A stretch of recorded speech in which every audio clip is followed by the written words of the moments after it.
Howdy, y'all. So I wanted to talk about Takara Cards. And this is an experience in which you are playing a map with different ships and you have different abilities. And it's like a 3-line grid. So it's like a row of, I think it's like 3x4, or it could be 3x3 as well. And it cycles down, so you can look at the topmost row and kind of see what's coming ahead. But you're basically moving the ship around this grid, and you're using it to attack other ships, collect items and money, and you're basically doing that every level. And the goal is that you can clear out all the ships in the area, and then you can move on to the next level. So the game will sometimes give you a card also that says, hey, you can finish this mission early and move on to the next thing without having to beat all the enemies. But it's up to you if you want to use that or not, or you want to finish all the enemies and collect as many parts as possible. Now the deal with this too is that your health kind of does carry over as you're going along, so you gotta be careful with that. But as you're moving the characters and all that throughout the grid, you're doing that with these cards that you're given. So you're given a handful of cards.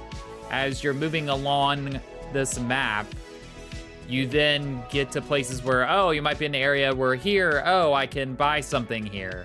Or over here, I can sell something or get a ship upgrade. So it kind of gives you the map ahead of time. You can kind of pre-plan sort of where you want to go once you learn what all the symbols mean and all that. So you could technically go around and have all the different fights with the enemies. If you get close enough, you can jump right to the boss, which I don't necessarily recommend, because every time I jump to the boss, after like just a couple fights, I feel like I got my butt handed to me. It felt like the difficulty ramped up a lot. I couldn't even get past the first boss on this thing, just because you go from attacking a bunch of ships to then attacking ships, but then you have to take out these different pieces and parts of the engine of this boss, and you get your butt kicked really quickly.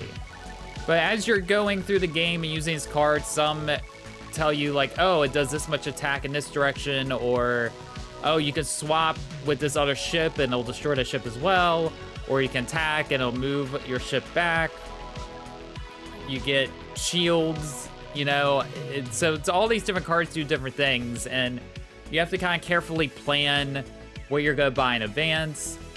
You also, ahead of time, get a character choice.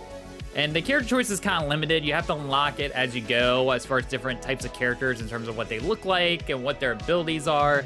But they each could get a different ability, and that can help your gameplay and vary it up a little bit in terms of like what the next cycle is going to be. Because once you die in this, then the whole cycle starts over. You have to start from the very beginning again, and you're just going to keep going until you die again. And then you have to start at the beginning again. So if that's not your kind of game, you probably are not gonna enjoy this so much.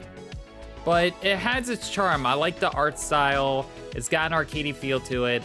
I really like that there is like text dialogue, but sometimes there's voiceover.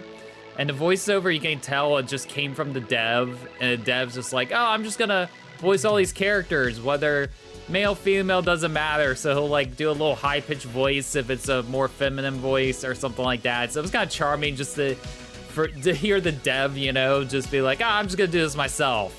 You know, I have a certain budget, I'm just gonna voice it myself. And so it has an extra little rough charm to it in that sense. But, you know, it was cool. I like the music, although it gets repetitive pretty quickly. Again, it's a smaller indie game, and for something that you can hop into once in a while, keep trying to see if you get further and further into the map and learning more how the cards and all that work. It's worth checking out if you like that sort of card-based game. I know they're very popular right now, so it's something a little bit unique and different.